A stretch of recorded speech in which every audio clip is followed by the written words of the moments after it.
Bonjour! Bonjour! No. Time for bladder check. Check. So it's a show? It's a lifestyle. It's a religion. My emotions! My emotions! I'm still French. Ouais, c'est pas faux. I'm a woman, Mary. I can be as contrary as I choose. Non, moi je crois qu'il faut que vous arrêtiez d'essayer de dire des trucs. Hello, hi, I'm Laura. I'm gonna watch The Wire Season 3, Episode 10. Today I'm just gonna have the time to watch one episode, which is a little lame, you know. I thought that I would make a session of binge watching with the 3 last episodes of the season, you know, all at once on the same day, and turned out that I just have the time for this episode, because also after that I'm gonna watch one of the movies that one of you guys suggested me to react to on my Patreon. I don't know if you know it, but on my Patreon each month one of you guys can subscribe to the movie level and has the right to ask me to react to one movie. You know, that person is giving me the name of 2 movies and I'm reacting to one of them. So I'm gonna do that also today. So clearly I don't have the time to watch 3 episodes of The Wire. In addition of that, you know, like, no, it's not possible. One, it's already great and I cannot wait to watch this episode because clearly the last episode was too much. Like I was gonna be like, was insane, was so great, and in fact it was too much.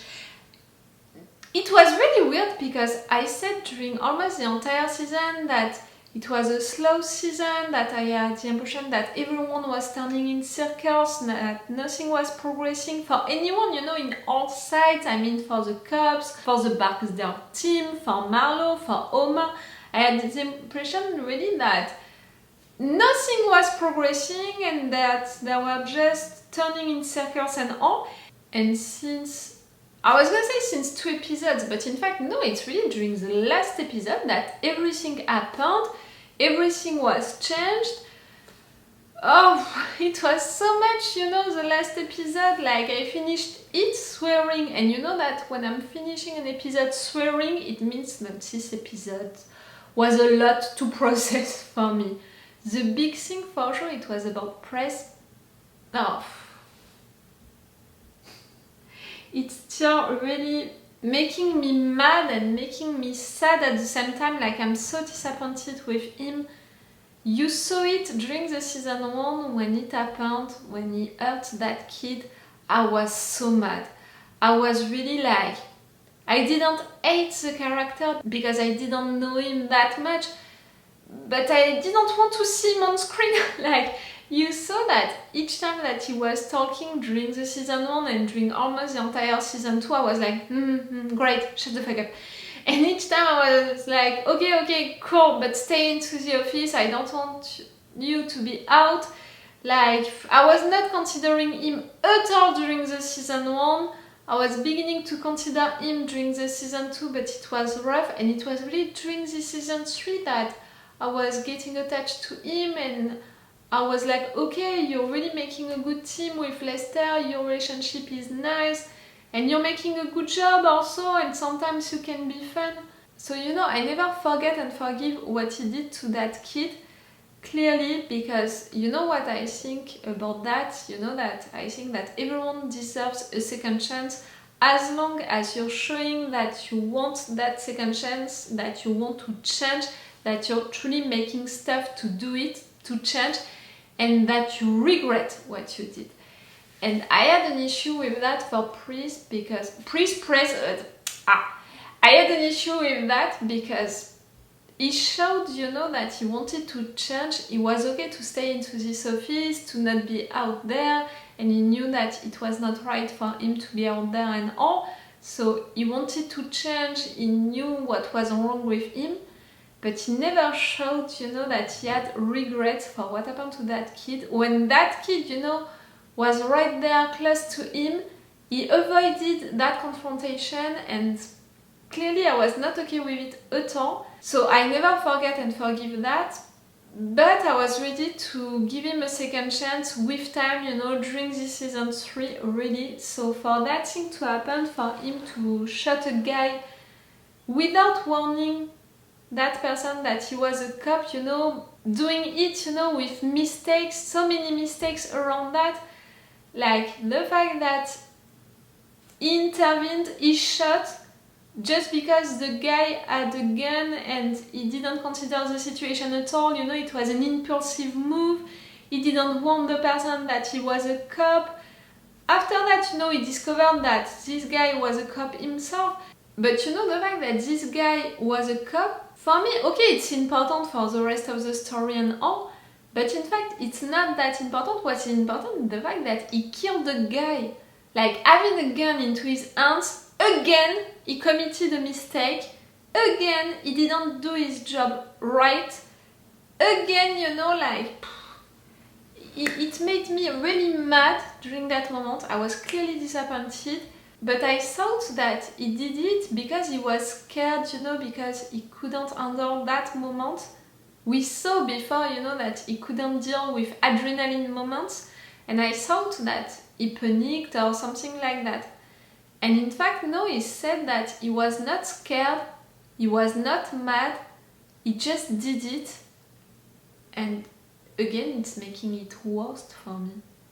They talked about the racial thing, the fact that maybe it could be considered as a racist move and all. I don't think that it was a case at all, you know, for Priest, but at the same time, I like the fact that himself, he has doubt about it, and they talked about it, and Priest, he said himself that he doesn't have the impression that it was that, but that maybe it's something that he had into his head.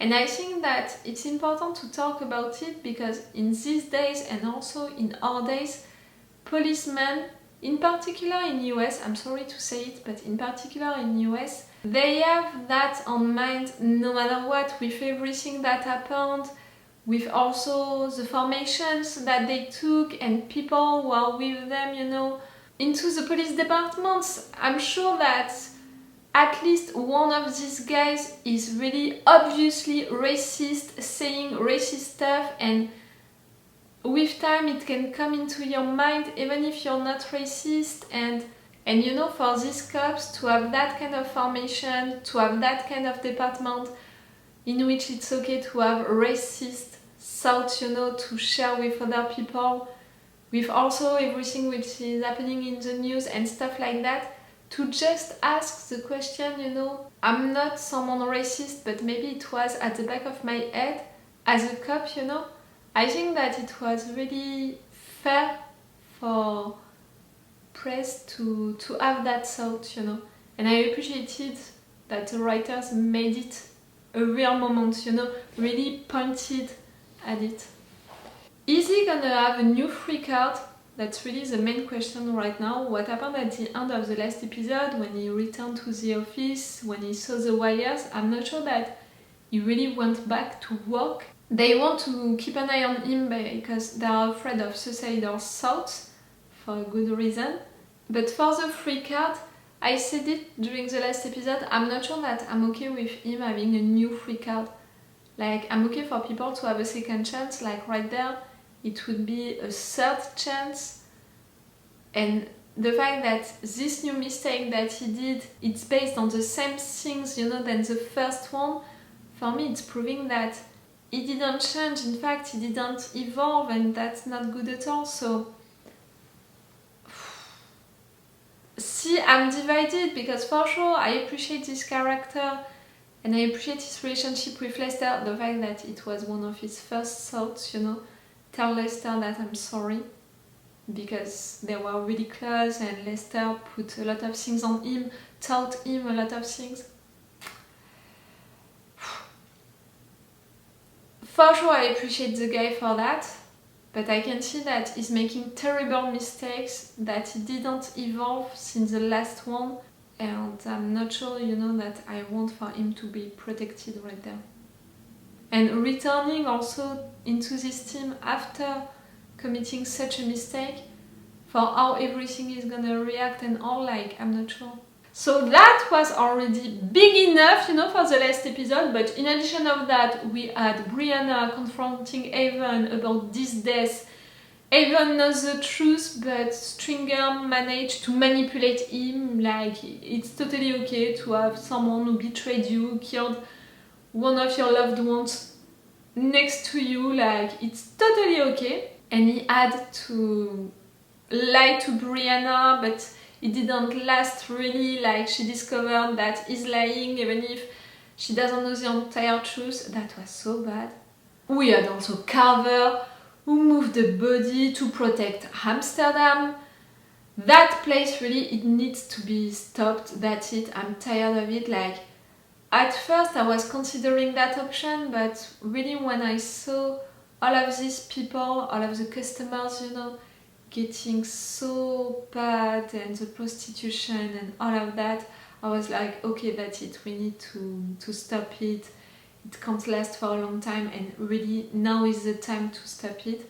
The fact that it was Herc who called the news, that was a surprise for me, but a good one. I truly appreciated it. You know, the fact that during the same episode, Herc refused to move the body with Carver, and that after that he was the one to call the news, like these two decisions that he made, it made me really proud of him. Carver moved the body, but he's not gonna take the responsibility of it.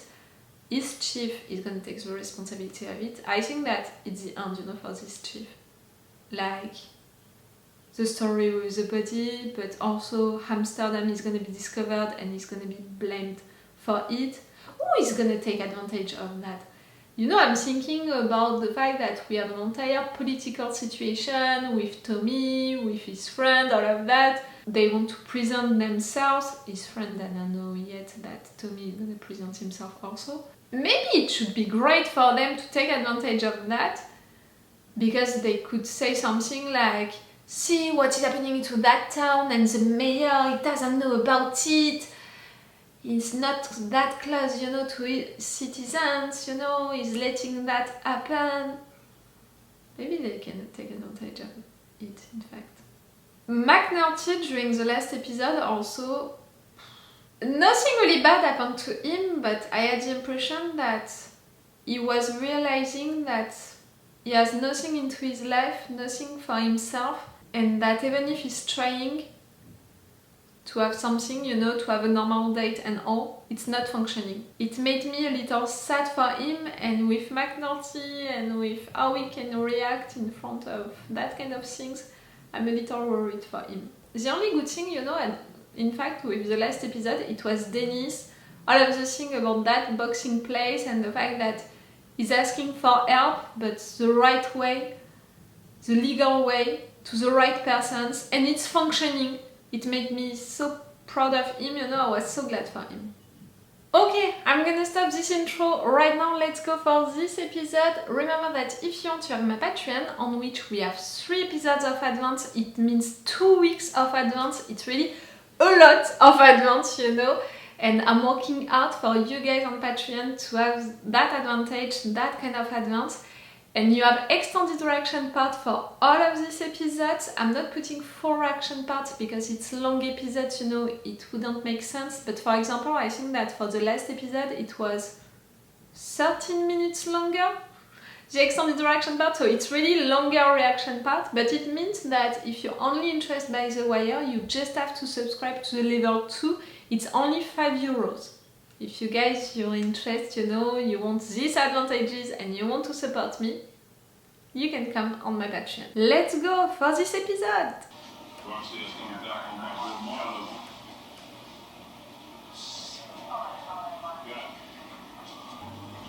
Oh!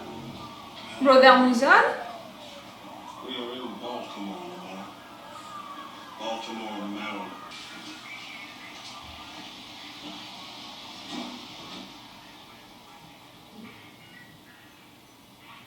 They got patrol. What the fuck is y'all on the streets for, man? Y'all know there's a fucking war going on, man? Oh, clearly these days, it's not good to be a drug dealer. Because of the war, because of the cops, and now you?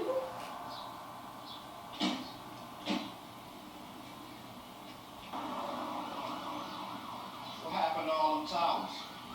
Slow train coming. You're late. Huh? Reform, Mama. Reform. If If you smile and loss, it can't be great for your enemies. How about the feds? They say they can't do anything for us. And if you look at how they use the Federal Communications Act, they're not lying. The fact is, the industry has all of us by the balls. Pardon my French, Your Honor. That expression, you know, pardon my French, we are so well known, you know, for swearing that much. From the court report. And then as you get fresh numbers from the disposables, you call me. Anytime. Day and night. That helps. But we're still going to be getting up on their phones even as they're coming down. Yeah, probably so. This is totally Fucked up. Je parle français bien. No. Yeah. Très charmant. Moi, je prie. Charmante. And it's je parle bien français. You on his mind? How long has that been going on? my first jury trial in his court, I think. I bet you want all the emotions. Maybe you're supposed to let it go on like this. Colvin told us to push the street dealing in these areas, and then we would start locking people up. So far, not a single fucking arrest. Oh, you're not just giving him one info, you know, by calling him. Like it's a visit. It's great for closing Amsterdam for you, Erk. Got the place looking good. Yeah. Now all it needs doing is to go out and get you some keys. Man, you're making it sound easy. I ain't got no idea how to go at these hoppers. Oh, I wouldn't lose any sleep over that. Nobody else does, Neve. We got one. His grandmother. So you know which one is his phone. Same voice, no questions. I love the judgment. Reference the voice comparison in the court report. We're up. And now you need to act quick. Dealers selling with impunity. Alex shooting up on the street. I mean, who knows about this down at headquarters? No one. And is well aware of the situation. While there was some initial concern, but my troops are only involved in pushing the trafficking to designated areas. I mean, they can be the you know, the investigative aspect. Let's run out of CID downtown. Who's the lead detective? I already said one, I should. And now for it is false. You telling me all this is an enforcement strategy? What the hell else could it be? Come on, Levinsky. I mean, look at this mess. Any other report gets on it. It's a week, but then I gotta run something no matter what. It's too long. I'm looking for the man they sent. From his accent, he's homegrown, raised on the street. Skilled, intelligent, late 20s, but with a scar across his face. Like so. Oh, Mom. You down with this nigga? I know. He with Barksdale? Nope. Even himself. Except for when he running with a young boy, Jim. Isn't Miss Josephine mentioned? Bruised up still, but she alright. What you want? No.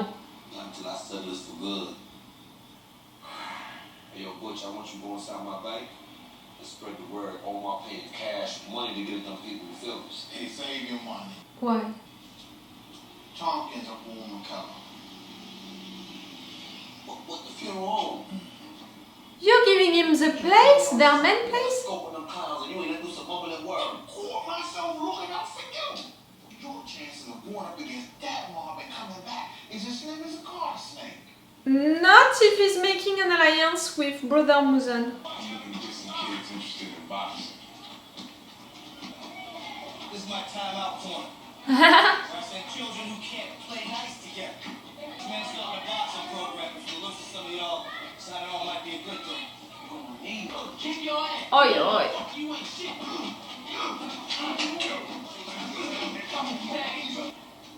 Oh, man. Carver, you wanted to test him with that? Man, dropped me right. See, if young in there was trained, he would. See that? If y'all want to learn more, I got a gym down on Gilmore in the old Tide plant. Y'all all welcome. I'm proud of you. I want you to succeed. And Carver, he gave you a chance right now, I think. You that woman I was talking about? The politician woman? How's it going? It ain't. Turned to shit. That was a really bad date. I feel like I don't even belong to any world that even fucking matters. Cause you cop? Jimmy. Nah, it's not just that. Don't listen to the shit she talks about. First time in my life, I feel like a fucking doormat. Like anyone with any smarts do something else with his life, you know? You. Jimmy. Like I'm just a breathing machine with my fucking dick. Because that's the only thing that you think that you can do. Because you didn't show her anything else. You know, when he was talking about his job, he had no passion at all. Find yourself before trying to find a woman. That would be my advice. Me and the boys had us a sit down. Got a quorum and took a vote that said, Without you! don't quit this war, we have a mind to shut you out. Ain't out the package.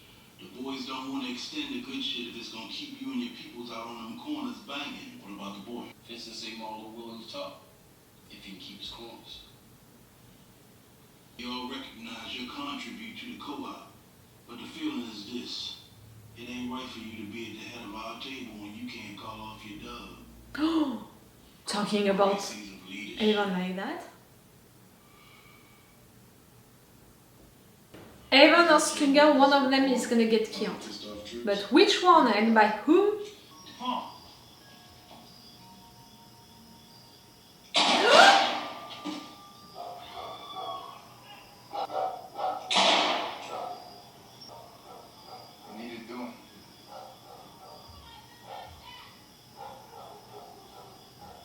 They gonna cut us out, Avon. Pop Joe and them niggas, man, they took a vote. They gonna cut us out. We ain't gonna have that dope. So even if we win, we lose, because we ain't gonna have no products. Avon, look at you.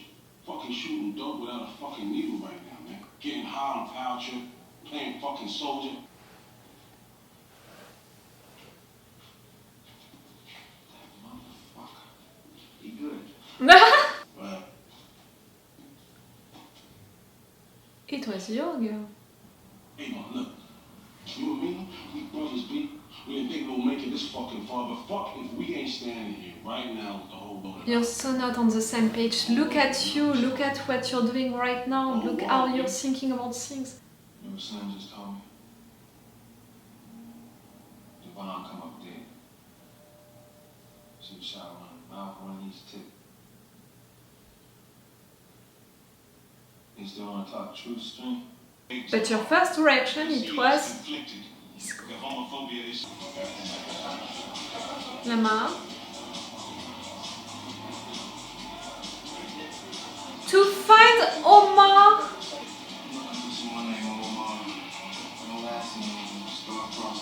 Omar and Mouzone walking together. Don't look like much. That song is shit. This some Hey, weak ass hey. shit right here.